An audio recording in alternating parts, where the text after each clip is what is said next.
One man, one lesson. Respect isn't bought, it's earned. If this story moved you, don't forget to like, subscribe, and share it with someone who needs a reminder of what real dignity looks like. Frank Stallone stepped off the Greyhound bus with the slow, deliberate movements of a man who had spent a lifetime in the fields and under the sun. The bus hissed and rolled away behind him, leaving a faint dust cloud on the edge of the highway. His boots scraped the asphalt as he adjusted the battered cap on his head and unfolded the note his son had written him. "Come to Stallone Motors at 9:30 a.m. I've got something special for you. Don't be late. Love, Sly." It had been decades since Frank had traveled this far from Modesto. A quiet man of habit and soil, he rarely left his farm except for supplies or the occasional veterans gathering at the local hall. But when your son, Sylvester Stallone, calls you to town, you make the trip. He glanced across the parking lot toward the towering glass structure that gleamed in the sun like a monument to modern industry. Stallone Motors was clean, angular, and intimidating. Nothing like the rusted barns and cracked tractors he knew. Frank hesitated for a moment, brushing the dust from his overalls, and walked toward the doors, his gait steady despite the years. Inside, it was cool and sleek. White tile floors gleamed under overhead lights. Polished chrome ATVs and tractors lined the showroom, each looking too perfect to touch. Giant LED screens displayed videos of machines plowing through artificial mud in dramatic slow motion. A soft, modern, instrumental track played over hidden speakers. Frank shuffled toward the front desk, where a woman with a tight bun and a tighter smile sat typing at a tablet. She looked up only briefly before returning to her screen. "Can I help you?" she asked, her tone neutral but clipped. "I'm here to meet someone, my son. He told me to be here this morning," Frank replied, taking off his cap out of habit. "Do you have an appointment?" she asked. "No, ma'am. He just said." "Then please wait outside," she said sharply. "This is a private showroom." Frank blinked, confused. "He said not to wait in the sun, just wanted me to be here." "Sir, this isn't a public lounge," she said, forcing a smile that didn't reach her eyes. "We have customers coming in. I'm going to have to ask you to wait outside." Before Frank could respond, another voice cut through the showroom. "What's the holdup, Jenna?" A tall, sharply dressed man approached from the far end of the showroom, his footsteps echoing across the tile. His name tag read Chase Sales Manager. His teeth were perfect. His shirt clung tightly to his chest and arms. His cologne trailed behind him like an expensive shadow. "This gentleman says he's here to see someone," Jenna said, her smile returning. Chase looked Frank up. "And metal?" Frank shook his head. "No, sir, just waiting on my son." Chase laughed. "Son? Don't tell me he works here. We're a premium dealership. We don't hire folks who wear hay and engine grease like cologne." Jenna chuckled nervously. Frank said nothing, but his jaw tightened slightly. "You sure you're not lost, Grandpa?" Chase asked. "This isn't the feed store." "I'm sure," Frank said. "My son said—" "Let me guess again. He said to wait inside because the sun's bad for your skin?" Chase raised an eyebrow. "Tell you what, when he shows up with a name and a suit, we'll let him browse the used section." Chase stepped closer and tapped Frank's chest twice with 2 fingers. "But right now, you're making my customers uncomfortable." Frank's body shifted slightly with the tap, but he didn't stumble. He stood there, unmoving, until Chase gave him a small shove towards the door. "You'll get more shade outside, or maybe go back to the bus stop before you miss your ride back to 1952. Frank caught himself, turned slightly, and looked Chase in the eye for the first time. A young employee behind the counter, a kid named Daniel, stood up halfway from his stool. "Hey, maybe we shouldn't—" Jenna cut him off with a glare. Sit down." Chase raised his hands mockingly. "What? I'm doing him a favor. Guy probably hasn't seen a real toilet in decades." And just then, the doors swung open with a hiss. Sylvester Stallone walked into the showroom, every step heavy with purpose. Black leather jacket, classic boots, sunglasses pushed halfway up his nose. He stopped 3 feet from his father and looked around the room. His gaze locked on Frank, then slid to Chase. The room went deathly quiet. "Dad?" Sly asked. Frank cleared his throat. "I was just waiting, like you said." Sly turned slowly to Chase. "You touched my father?" Chase blinked. "I didn't know he was You touched a veteran, a farmer, a man who raised me with nothing but grit and heart. You shoved him?" Sly's voice lowered to a growl. "In my building?" "I didn't shove him. I just—" Chase began, but Sly didn't let him finish. "You mocked him. You humiliated him. You laughed in his face." Sly took off his sunglasses and glared. "Everybody out. Now." "But sir, Jenna started. "Out," he barked. The staff scrambled. Customers backed away, pretending they hadn't seen anything. Only Daniel hesitated. "You," Sly said, pointing at him. "You stay." Daniel nodded silently. Sly turned back to Chase. "You're done here. Clean out your locker. You've got 5 minutes before I have security escort you in front of every camera in the city." Chase's jaw dropped. "You can't be serious. You think because you sell overpriced toys you can treat people like trash?" Sly asked. "My father built everything I stand for, and you disrespected that? That's not just a fireable offense, that's a declaration of war." Chase turned to Jenna for help, but she was already halfway out the door. Sly leaned in close and whispered, "And trust me, you'll never work in this town again." Daniel stepped forward. "Sir, I'm really sorry about what happened. I tried." "I know," Sly said, "and we'll talk. But first, I've got something to show my dad." He waved toward the back. A moment later, a custom green and gold tractor rolled into view, its metal gleaming like emerald. The name Frank the Tank was carved into the hood. Frank's eyes widened. "You built that for me?" he asked. Sly nodded. "From scratch. Clean energy, solar panels. You'll never crank another handle in your life." Frank stepped forward slowly, running his hand over the hood. "She's beautiful." "You earned it," Sly said, "and now everyone else in this place is going to learn what that means." The following morning, the dealership stood quiet. The showroom that once buzzed with shallow chatter and overpriced deals now echoed with the sound of change. Sylvester Stallone had returned not just as a celebrity, but as a man on a mission. His arrival yesterday hadn't been a moment of anger. It had been a reckoning. Today, the tone was different. The glass doors of Stallone Motors opened to a new dawn, and the building felt heavier, as if it knew it had something to atone for.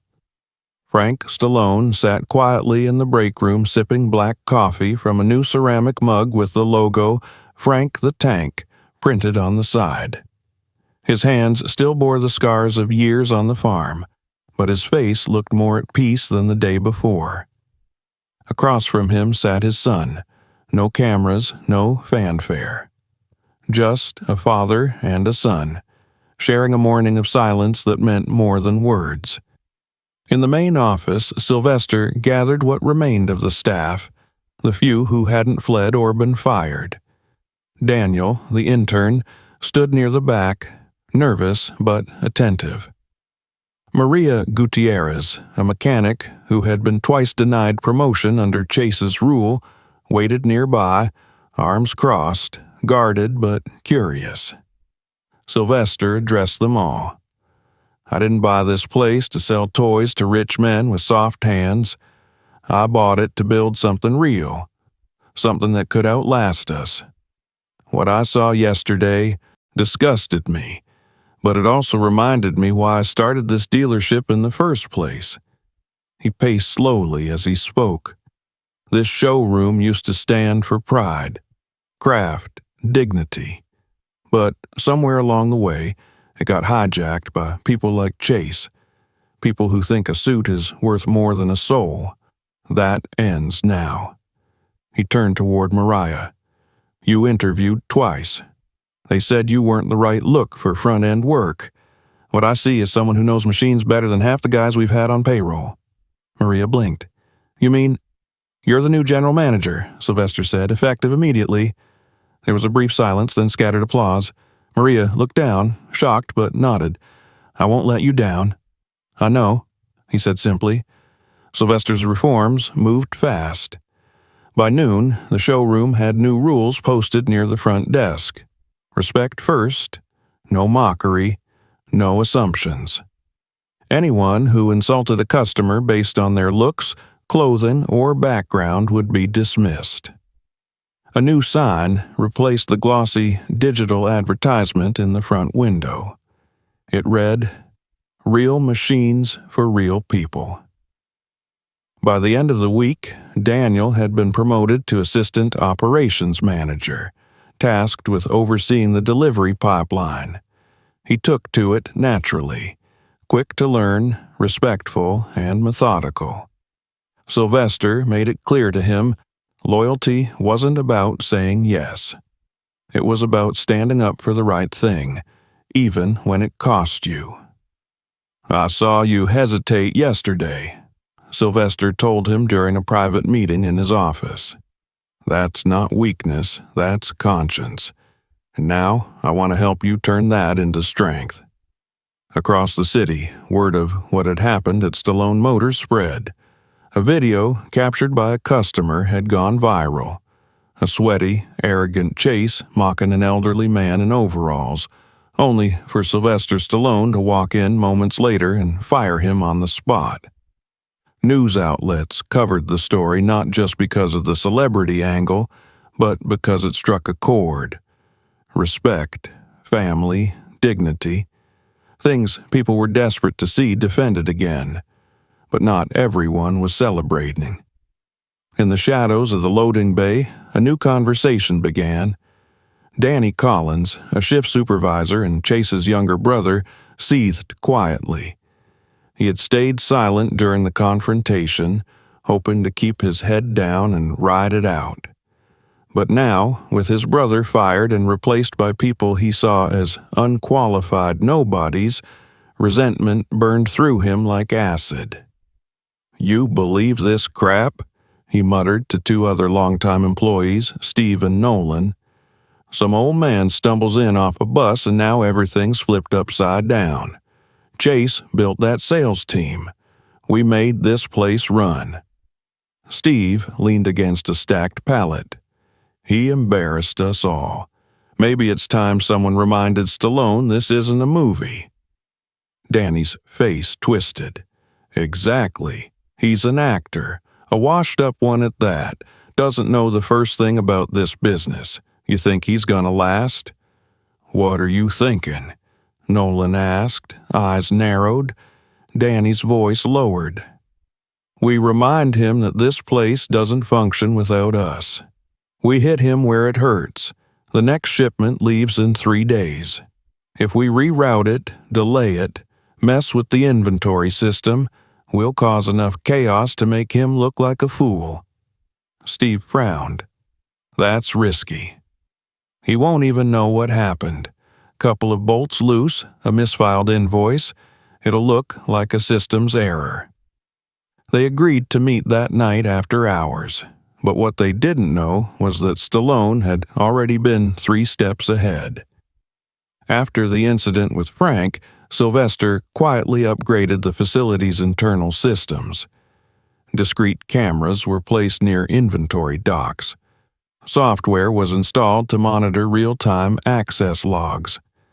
A retired Navy SEAL named Brooks, an old friend of Sly's, was now sitting in the upstairs security room next to a legal advisor, watching the feed on a dozen screens. At 11:47 p.m. that evening, Brooks hit pause on the screen. "Got him," he said. On screen, Danny and the others moved through the warehouse.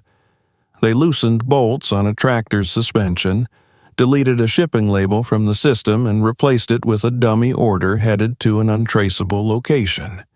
Brooks tagged the timestamp and called Sly. "You ready for this?" he asked. Sylvester was already dressed. "Yeah, let 'em hang themselves with their own rope." The next morning, Stallone Motors opened like normal. Maria gave instructions calmly. The floor team moved like clockwork, and Frank sat by the window, watching it all with quiet pride. Then, at 10:30 a.m., Sylvester called an emergency meeting. Danny entered the break room, smug, hands in his pockets. The room filled slowly. Maria stood by the door. Daniel watched from the back. Sylvester stood at the front with a remote in his hand. "Before we begin, let me be clear. This place is built on trust. That's not a motto, that's the foundation." He clicked the remote. The screen behind him came alive with footage. Danny, Steve, and Nolan caught red-handed. The room went silent. Danny's face drained of color. I didn't mean—" "You don't sabotage a business by accident," Sylvester said coldly. "You tried to make me look incompetent. You endangered our customers. And worst of all, you betrayed the people standing next to you." "You can't prove intent," Danny snapped. "We don't need to," said Brooks from the corner. "California law is pretty clear on this." Sylvester nodded. "You're fired, effective immediately, and legal action has already started." Danny was escorted out. That night, the dealership felt different again. Not just cleaner, lighter. A new team had begun to rise. Honest workers, overlooked voices. People like Maria, Daniel, and the welders in the back who had never even spoken to Chase. The toxic layer had been peeled back. Something better was starting to grow. Frank walked up to his son as the sun dipped low outside the windows. "You're really turning this place around," he said. Sylvester smiled. "Not me. Them." He pointed toward Maria as she trained a new hire, toward Daniel, who was writing up a shipping manifest, toward the floor where customers were now greeted like neighbors, not price tags. "This place, it's not a dealership anymore," Sly said. "It's a second chance." And Frank, with a quiet nod, replied, "Then let's make it count." In the weeks that followed the incident with Danny and the quiet removal of Chase's loyalists, Stallone Motors underwent a transformation that reached far beyond its polished floors. What had once been a glossy dealership obsessed with appearances became a place rooted in action and honesty. Sylvester Stallone had turned his attention to rebuilding not just a business, but a culture. The change was visible in every corner of the building.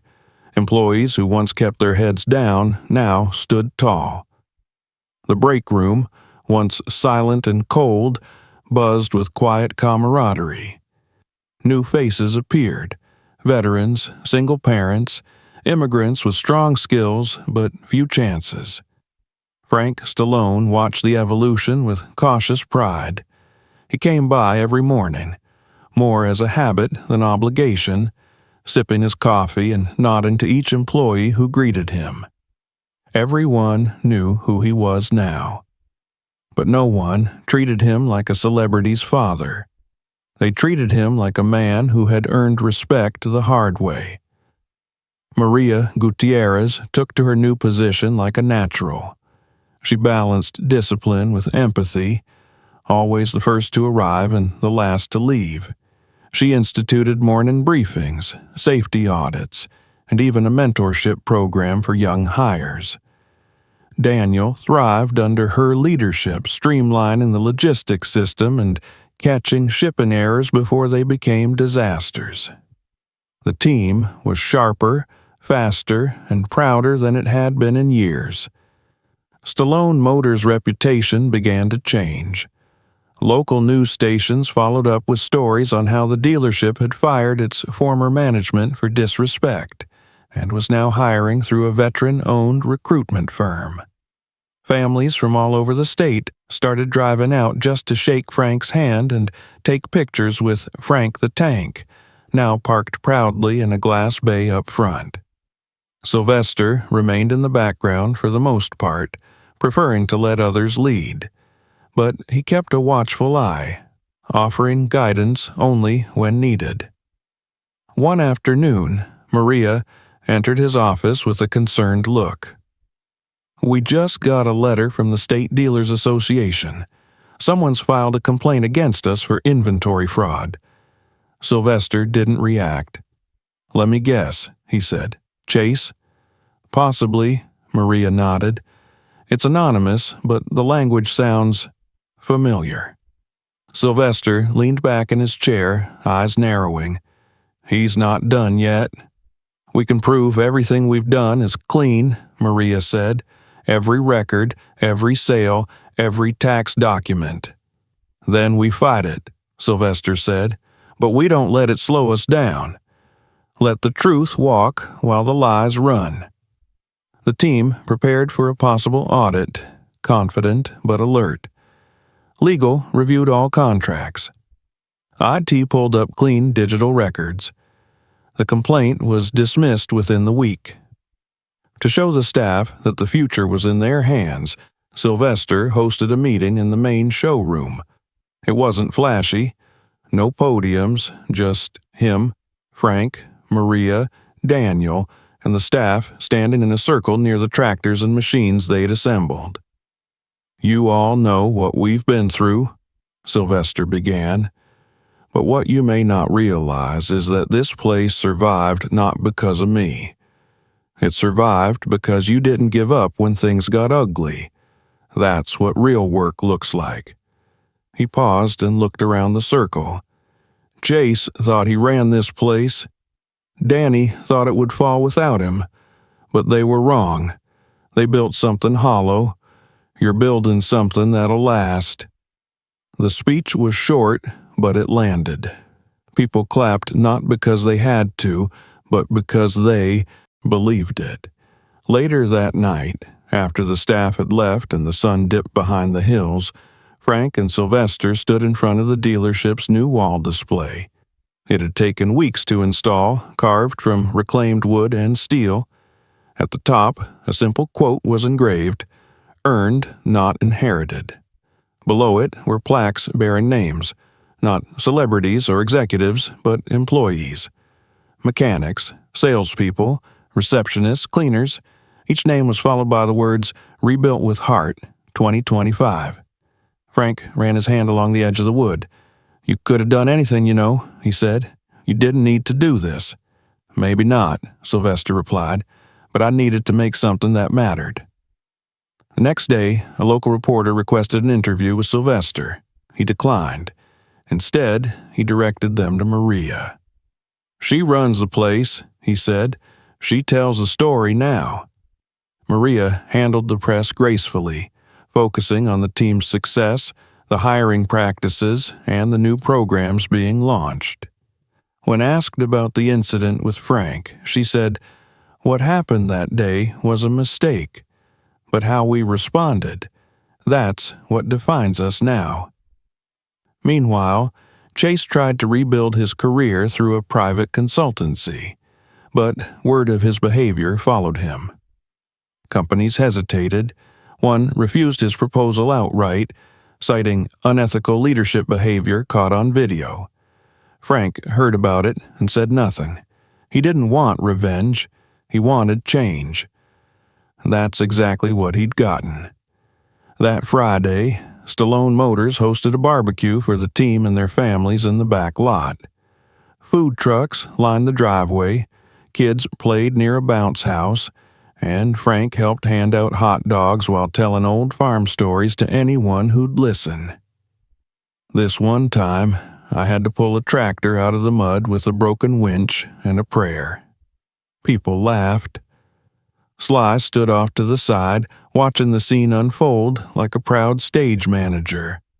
He looked at Daniel, now leading a small group of new interns. He looked at Maria, checking in with every vendor, and he looked at Frank, the soul of the whole operation, surrounded by people who respected him not for who his son was, but for who he was.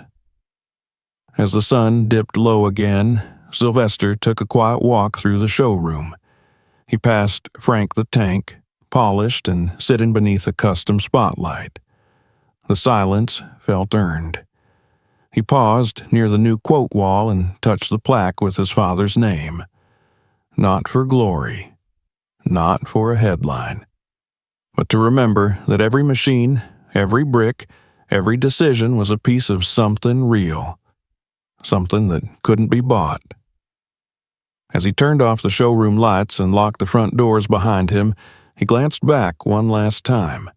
The reflection of the words "earned, not inherited" glowed faintly in the dark, and that was enough.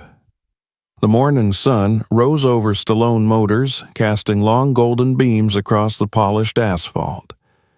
It had been months since Frank Stallone first walked through those glass doors and was mistaken for a nobody. Now, when he arrived, the staff greeted him like a patriarch. They didn't call him Sir. They didn't call him Mr. Stallone. They simply called him Frank. And he liked it that way. Every morning he sat by the large showroom window near the front, sipping his coffee, nodding at workers as they came and went. Some would ask for advice about tractors. Others just came to hear a story. He always had one ready. Inside the dealership, business was booming. Revenue had surpassed quarterly projections and the waiting list for custom tractor builds had doubled. But more than that, the energy had shifted. New employees walked with purpose. Old ones stayed late not because they had to, but because they cared. Maria continued to lead with strength and fairness. She caught small mistakes before they became problems, made time for every team member, and kept a firm hand on the wheel. Daniel had developed into a steady leader himself. He now trained interns, managed schedules, and had become the go-to for everything logistics. Stallone Motors was no longer just a dealership. It was a machine that ran on trust, sweat, and shared purpose. That morning, Frank walked past the tractor bay and into the service wing. He paused by one of the welders, a young woman named Erica, who had started 6 weeks earlier. She was crouched beside a frame, welding sparks bursting around her visor. She didn't hear him at first. He waited until she paused for breath. "You know," he said, "you've got steadier hands than half the men I trained with back in the 70s. Erica looked up and grinned. "Guess that makes you old school certified." Frank chuckled. "Guess so." As he walked on, he passed the area where Chase once strutted. Now, it held a new set of desks manned by 3 veterans working on customer calls. The sign above them read Customer Integrity Office. And unlike before, it wasn't just for show. Later that day, Frank was asked to join a meeting in the showroom. Maria had organized it. Workers from every department were there. Vendors, welders, techs, and a few old clients gathered near the newly polished floor. At the center stood a cloth-draped object and a small podium. Maria tapped the mic. "Thank you all for being here today. We wanted to take a moment to mark the work we've done together and recognize the people who made it possible." She gestured for Frank to come forward. He tried to wave it off, but Maria insisted. "You didn't just inspire this place," she said. "You redefined it." With a nod from Sylvester, who stood quietly near the back, she pulled the cloth away to reveal a bronze plaque mounted on a reclaimed oak board. The plaque read, "To Frank Stallone, for reminding us that true value lies not in title or suit, but in hands that build and a heart that guides. Rebuilt with heart. 2025." The crowd applauded. Frank looked away for a moment, swallowing emotion. Then he stepped up and took the mic. "I'm no good at speeches," he said, "but I know what hard work looks like, and I know what dignity means. You gave that back to this place. You earned every bit of it." He stepped down before the applause could rise again. That evening, local news outlets reported on the event. Photos circulated of Frank standing beside the plaque with Maria and Sylvester, who said little but smiled for each photo with the quiet pride of a father watching a dream take root. 2 days later, Sylvester hosted a private press gathering. Not for promotion, not for marketing, just a moment of transparency. He stood before a small crowd of veteran advocates, community leaders, and factory workers. "We started this dealership to sell equipment," he said, "but somewhere along the way we realized what we were really building was people. Opportunity, respect. I'm not the hero of this story. My father is, Maria is, Daniel is, all of you are. This business isn't mine. It's ours now." Then he paused and stepped aside, gesturing toward the bay. There stood Frank the Tank, cleaned and polished with a new coat of paint and the Stallone Motors logo freshly added to its frame. Sylvester pulled a remote from his pocket and hit a button. A screen dropped from the ceiling showing before and after images of the dealership. The transformation was clear. Not just the physical space, but the spirit. Later, when the event ended and the cameras left, Sylvester walked the floor with Frank one last time that day. They passed welders cleaning tools, vendors loading crates, and a group of interns laughing around a clipboard. At the exit, Jasmine, now the floor manager, waved them off. "You've got the floor," Sylvester said to her. She nodded. "We won't let you down, sir." Sylvester gave her a small smile. "Call me Sly." Frank looked back one more time, gazing at the sign above the entrance. "Machines with meaning, built for those who build." He exhaled, long and slow. "You done good, kid." Sylvester turned to him.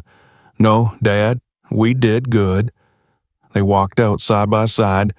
No red carpet, no security, no flashing lights, just the quiet weight of something real built from the ground up. And as the sun dipped behind the hills, their shadows stretched across the parking lot like the final frame of a story that didn't need a sequel. It had already said everything it needed to say. One man, one lesson. Respect isn't bought, it's earned. If this story moved you, don't forget to like, subscribe, and share it with someone who needs a reminder of what real dignity looks like.